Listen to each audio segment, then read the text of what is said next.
Nahuli ng enforcer ninyo. Anong violation, sir? Madam, ang kanyang Certificate of Registration 2022, August. No? Ang binayaran niya 6,000 pesos. Ang sasakyan ay L3. L3. 3 years ang registration, sir. Yun, eksakto. 3 years. 3 years, ano po? Hinuli ng tao ninyo na unregistered. Mali ang huli. Mabe-verify po natin kung sino ang inyong enforcer na nanghuli. Kasi kaya ko gustong malaman, nag-usap kami ni Brother Hans, kasuhan nyo dapat ng administrative case ang enforcer.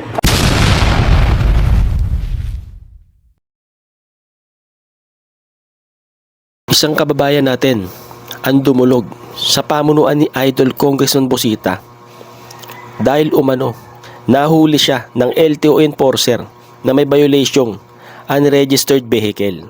Samantalang hindi namang expired ang kanyang rehistro. Mantakin nyo mga idol LTO officer hindi marunong magbasa ng rehistro. Paano na lang tayong makakawawang mga rider o driver mga idol na nabibiktima ng mga to? At ito ang inaksyonan ni Idol Congressman Busita. Kaya tara, sabay-sabay nating panoorin. Pero bago yun, huwag mo kalimutan mag-subscribe. Alright. Brother, si Brother Hans, andyan? Yes po, Second floor, second dito. Thank you. Brother, halika.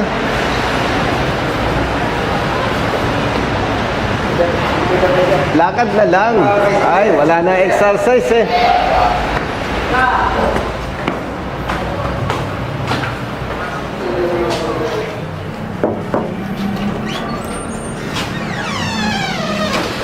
Si Brother Hans, andyan? sir. Good morning po. Brother Hans, andyan? Si sa adjudication, sino yan? Ang pangalan niya? Sir, si Sir Busita po. Sir. Thank you. Brother, ikaw ay... okay. May tinawag ako kay Brother Hans kahapon. Ma'am, hi sir. Ay, sa huli. Ito, driver. Isasamahan ko sa letas yan. Letas. Sige. Hello, ma'am. Papasok kami, ha?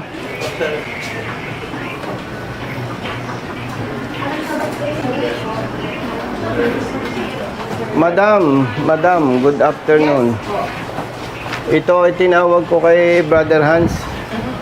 Nahuli ng enforcer ninyo. Anong violation, sir? Madam, ang kanyang Certificate of Registration 2022, August. No? Ang binayaran niya 6,000 pesos. Ang sasakyan ay L3. L3. 3 years ang registration, sir. Yon, eksakto. 3 years. 3 years, ano po? Hinuli ng tao ninyo na unregistered. Naitawag ko na ito kay Brother Hans, na verify na. Opo. Mali ang huli. Okay. And aside from that, meron naman siyang huli pa na defective brake light. Brake light. Oo. Aha. So, Defective naman talaga yung... tama, Maglulus no? talaga yun. Tama naman po. So, ang boss mo magbabayad ng 5,000 pesos. Tama? Apo. Na-confiscate po ba ang plaka? Hindi naman. Hindi po, lisensya ko lang. Lisensya. Ngayon, nag-usap kami, madam, ni Brother Hans, na verify na ito kahapon doon sa unregistered and reckless driving. Tatanggalin po siya kung Mali yun. Apo. So, Ang may iwan lang is defective. defective light. Ano? Babayaran Okay. na po ba ngayon yan? Apo. Settle na rin po. Mabe-verify po natin kung sino ang inyong enforcer na nanghuli. Sige po. Sige.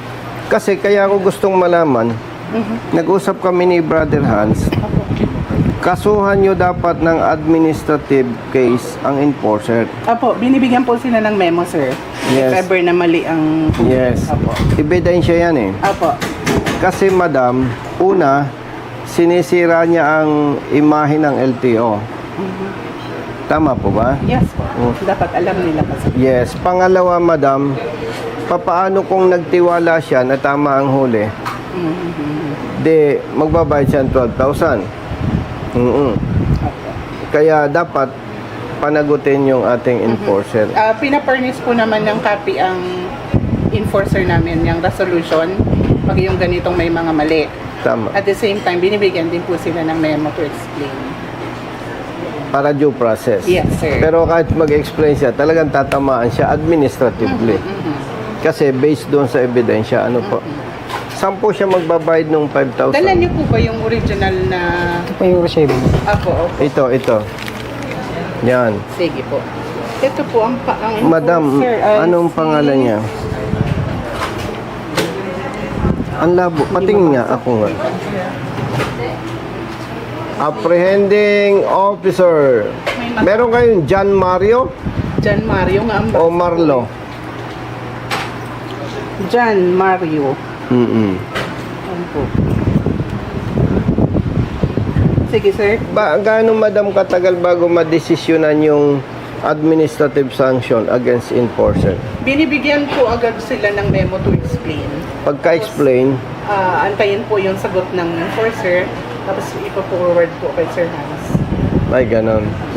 Paki-remind lang doon sa kaibigan ko, kay Brother Hans. Kailangan ko ng update. Apo. No.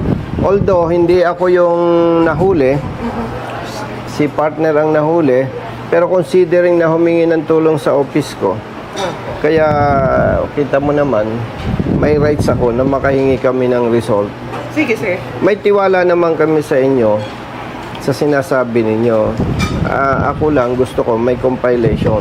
Yes, sir. Para kung maulit-uli na magkamali ang ating enforcer, siguro ang ire-recommend ko, termination na.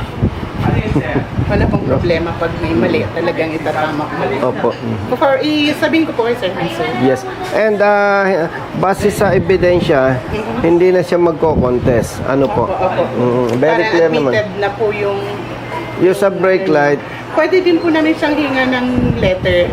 Sasama namin hindi sa ko na, reso na mali. hindi ko na, madam, isasuggest. Kasi Ito pa naman mga idol, itong mga LTO enforcer na to, napakayabang nito, no? Hindi ka pag-explainin yan. Sasabihin mo, sir, teka lang ganito.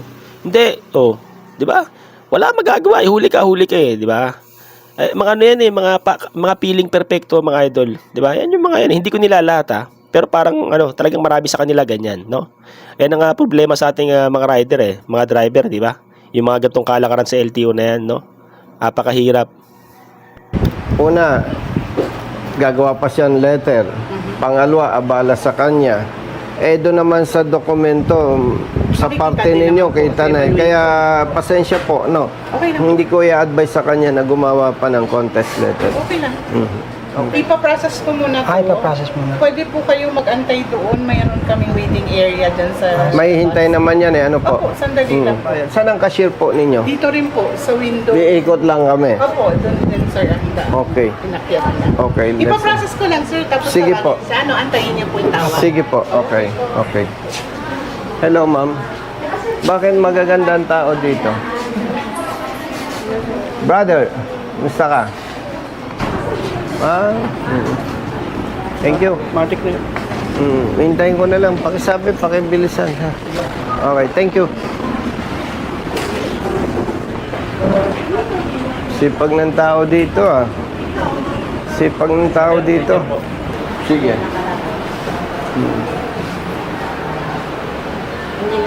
Ang magbabayad, boss mo, Pinigyan ako ng 5,000. 5,000. Yung pamasahe mo, sino nagbigay sa'yo? Nanghiram lang ako kay boss. Nang hiram. Ibig sabihin, i-deduct. Kaya ka nahuli, defective yung light. Yun. Pinara ako. Okay. Pag tiningnan mo, yun ay pananagutan ng may-ari ng sasakyan.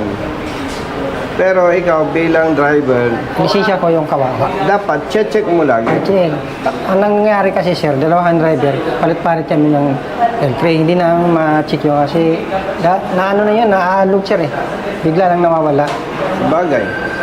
Pero kung dapat Kayo, araw-araw bago sumakay, check nyo yung ilaw kung yun yung kompleto. ginagawa ko Brake ngayon. light, no? Yung dapat eh. Lahat. Signal light, dapat ma-check ninyo. Tulong sa may-ari. Pero tama naman siya eh.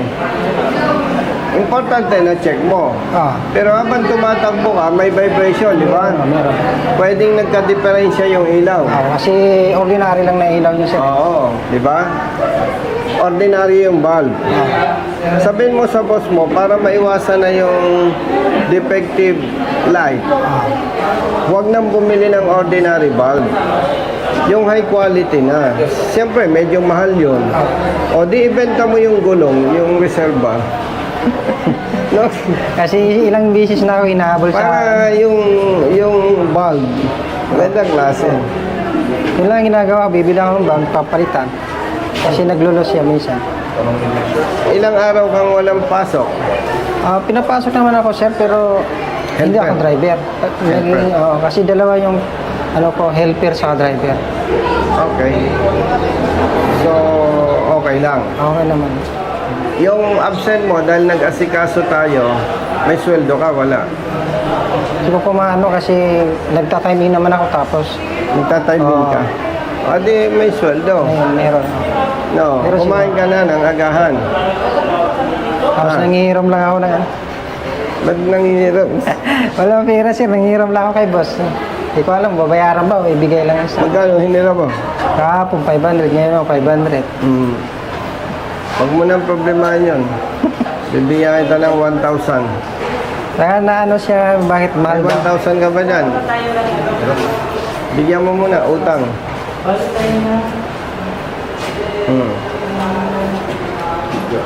Mga kabarya, sir. Sa'yo na nga. Salamat, sir.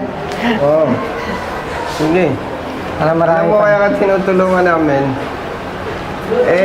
yung problema, hindi mo kasalanan. Ayun nga, sir eh. Coral Angelito. Siya na yun. Yes, po. Pasok ko yan. Angelito, Coral, Apa, ma'am? 5,000 Ha? 5,000 5,000. Sige. Taga saan ka, kuya? Nakaparanyaki po ako. Nakaparanyaki po ako. Sige. Anong inaasikaso mo? Tulis po nga lisensya. Brother, ano, saan ka ba? Nagtiparmi tayo, kita naman. Oo, tapos nandito na naman, nagkita na naman tayo. Anong inaasikaso mo? Picture na tayo. Ano yun? Ano yun? Brother, May picture na kami dati. ano yung inaasikaso mo? Plaka? Opo.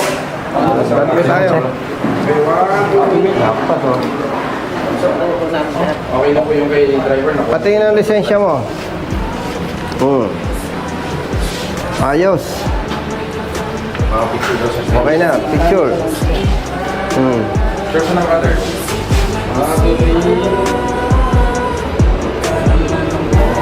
Saan ang probinsya mo? Masbate. Ano bang Masbate? Part ng Bicol. Sige. Congrats. Ayos. Basta palagay nyo, tama kayo, magsumbong kayo sa amin. Kasi kung hindi kayo magsumbong, hindi namin kayo matutulungan. Huwag text, huwag message ha. O, sige. Bawat daan ng masikip, pinipilit malusutan. Taga-taga, Lugar na dapat pupuntahan. Thank you. Mainit ng pagkain, serbisyong nakalaan. Para sa mga taong kailangan kong pagsilbihan. Napili kong hanap buhay, makipagsapit. Thank you. Okay na po. Salamat. Ang kailangan na lang yung administrative case ng enforcer. Salamat po. Handa akong gawin lahat, mabuhay lang ng marangal. Hello, bye-bye. Thank you. Kahit pang isang daling Thank you ha, thank you. Brother, seryoso ka masyado dyan. minsan ay nararanasan, di patas na pagtingin ng ilang Ingat kayo ha. Thank you po. Brother, thank you. Thank you, Gary. Di ka nag-isa.